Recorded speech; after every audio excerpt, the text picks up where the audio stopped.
So hello guys, my name is Ashish Varshney. आज का जो हमारा पहला वीडियो रहेगा on the subject of limitation act 1963। So हम अपना वीडियो स्टार्ट करते हैं without wasting the time.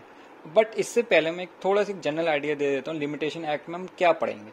For example like आपके टीचर्स आपको कोई असाइनमेंट देते हैं ऑन वेरियस सब्जेक्ट्स लाइक आपका आईपीसी सीआरपीसी, और उसके साथ उन्होंने कहा हम आपका जो आपका असाइनमेंट है आज 15 मई को दिया जा रहा है और मैं इसका 30 डेज दिए उन्होंने 30 डेज। अब 30 डेज बाद वो आपका असाइनमेंट ले लेंगे। सो आपके पास यहाँ पे एक टाइम पीरियड हो गया, आपका 30 डेज के अंदर वो आपको असाइनमेंट सबमिट करना है। सो सेम विद आपके लिमिटेशन एक्ट में भी बता रखा है आपके इसमें लाइक फॉर एग्जांपल कितने दिन में आपका सूट आपका फाइल करना है, अपील कितने दिन में करनी है, इसमें वेरियस सेक्शंस में बता रखा है, मतलब आपके शेड्यूल में पीछे बता रखा है। अब बट ये भी 30 डेज के अंदर कर सकते हैं। सेम विथ आपके ये नहीं है 30 डेज के अंदर वो फिक्स कर दे, 30 डेज के बाद भी कर सकते हैं। फॉर लाइक स्टूडेंट भी ऐसे ही करते हैं, वो 30 डेज बाद भी सबमिट कर देते हैं ड्यू टू वेरियस रीजंस।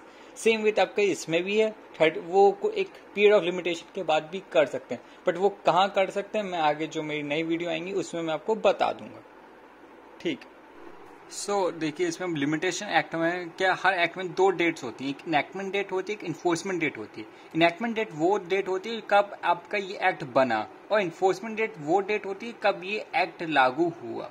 सो आपके इनैक्टमेंट डेट की बात कर लें ऑफ लिमिटेशन एक्ट की 5 अक्टूबर 1963 है, और इन्फोर्समेंट डेट की बात कर लें आपके 1 जनवरी 1964 है। ठीक है, अब हम प्रीएम्बल की बात कर लेते हैं।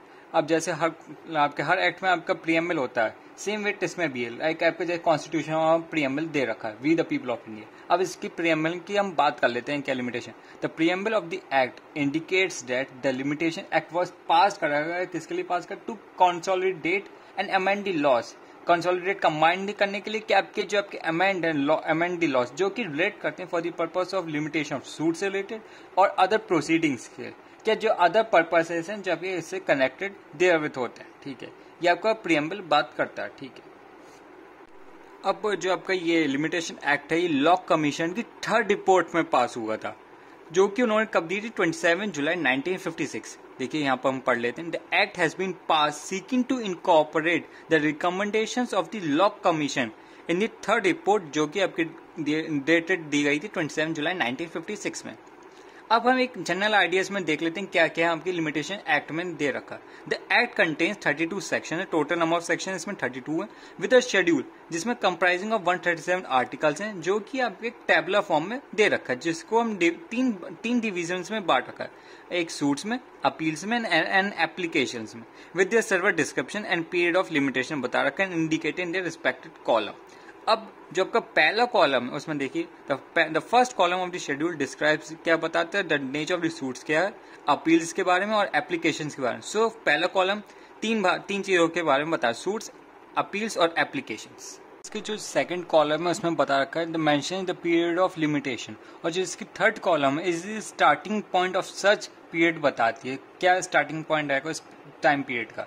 अब देखिए for computing the period of limitation the general rule is to identify the nature of the case. पहले हम देखेंगे the nature of the case क्या, जो आपकी पहले फर्स्ट कॉलम में मेंशन होगा, and they after to determine the time from which the limitation begins to run.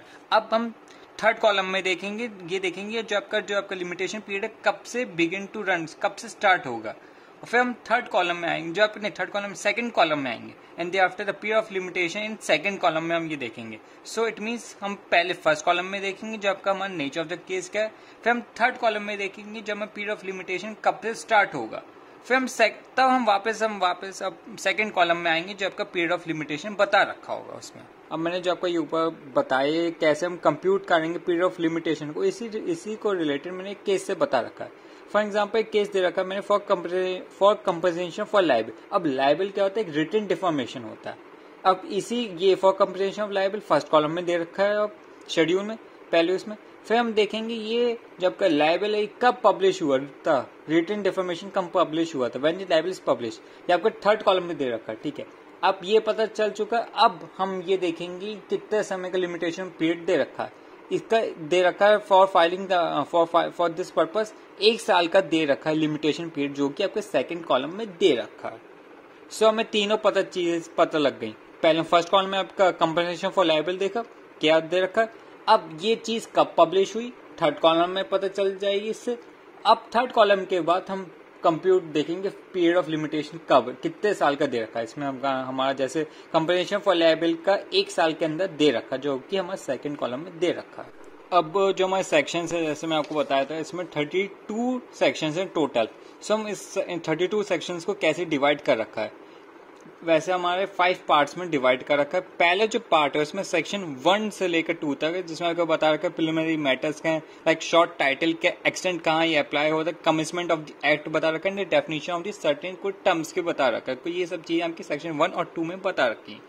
जो हमारा पार्ट 2 है उसमें आपका पार्ट 2 में कंप्राइजेस आपका सेक्शन 3 से आपका लेकर सेक्शन 11 तक आता है। इसमें आता है आपकी लिमिटेशन ऑफ सूट्स बता रखा है, अपील से रिलेटेड और एप्लीकेशन बता रखे हैं। सो हमारे पार्ट 2 में हमारा सेक्शन 3 से लेकर सेक्शन 11 तक हो गया। अब जो हमारा पार्ट 3 है उसमें आपका कंप्राइजेस आता है सेक्शन 12 to 24 तक आता है, जिसमें आपके क्या बताता है, computation of period of limitation बताता है। सो हमारा पार्ट 3 ये 12 से 24 तक बताता है सेक्शन। जो हमारा पार्ट 4 है वो आपका सेक्शन 25 से लेकर 27 तक आता है, जो आपकी बात करता है acquisition of ownership by possession including profits of पेंडेरी भी करता है बाय पॉजिटिव प्रिस्क्रिप्शन। तो 25 से 27 हो गया पार्ट 4 में। अब पार्ट 5 बात करते हैं 28 सेक्शन 28 से लेकर सेक्शन 32 तक, जबकि मिसलेनियस प्रोविजंस आते हैं। ठीक है, सो हमारे ये आपके सेक्शन कंप्लीट होते हैं। एक ब्रीफ आइडिया में बता दिए इसमें क्या क्या आता है सेक्शन 1 से लेकर सेक्शन 32 तक। और जो हमारा शेड्यूल, अब शेड्यूल में बता रखा है, schedule deals with the period of limitation बताता है। ठीक है, the articles under the schedule are divided. अब जो आपका शेड्यूल है उसको हम डिवाइड कर रखा है 3 डिवीजन है।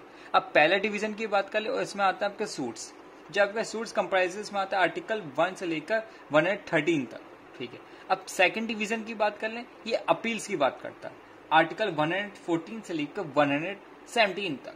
अब जब हमारा थर्ड डिवीजन है वो आपकी बात करते हैं एप्लीकेशंस की, आर्टिकल 118 से लेकर 137 तक। सो हमारे ये आपके सेक्शंस भी इसमें कवर होगा एक ब्रीफ में, और एक हमारे आपका जो शेड्यूल है उसमें कितनी डिवीजन में बांट रखा है वो भी एक ब्रीफ में हमारा कंप्लीट हो गया है। इसमें कुछ इंपॉर्टेंट थिंग्स देख लेते हैं। जैसे आपका जो लिमिटेशन एक्ट है ये आपका एग्जॉस्टिव कोड है। अब मतलब इसमें सब चीज क्लियर है, कट एंड क्लियर है, कुछ और इसमें और चीज है ही नहीं और हो ही नहीं सकती। लाइक इसमें दे रखा, देखिए, the limitation act is an enactment of the legislature dealing with all matters connected with the limitation से रिलेटेड है, और जो आपके कनेक्ट करेंगे action of all action, appeal से रिलेटेड एंड सो ऑन। इसकी वजह से हम कह सकते हैं जो आपका लिमिटेशन एक्ट है आपका एग्जॉस्टिव कोड है। अब दूसरी चीज देख लेते हैं, the limitation act is a procedure और एडजेक्टिव लॉ। ये आपका जो लिमिटेशन एक्ट है प्रोसीजर और एडजेक्टिव लॉ है। अब basically there 2 types of law होते हैं, आपके एक सब्सटेंटिव लॉ होते हैं और आपके प्रोसीजर लॉ होते हैं। अब सब्सटेंटिव लॉ कौन से होते हैं? Substantive law deals with the rights and liabilities के बारे में बात करते हैं, और जो आपके प्रोसीजर लॉ होते हैं ये आपके लेस डाउन प्रोसीजर बताते हैं for enforcement of those rights and liabilities.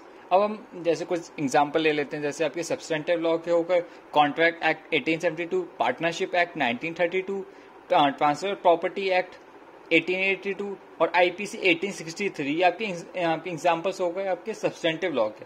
और प्रोसीजर लॉ और क्या एडजेक्टिव लॉ की बात कर लें तो उसमें हो गए आपके एविडेंस एक्ट 1872, सीपीसी 1908, सीआरपीसी 1973 और आपके ये हो गए लिमिटेशन एक्ट 1963। ये आपके प्रोसीजर और आपका एडजेक्टिव लॉ हो गया।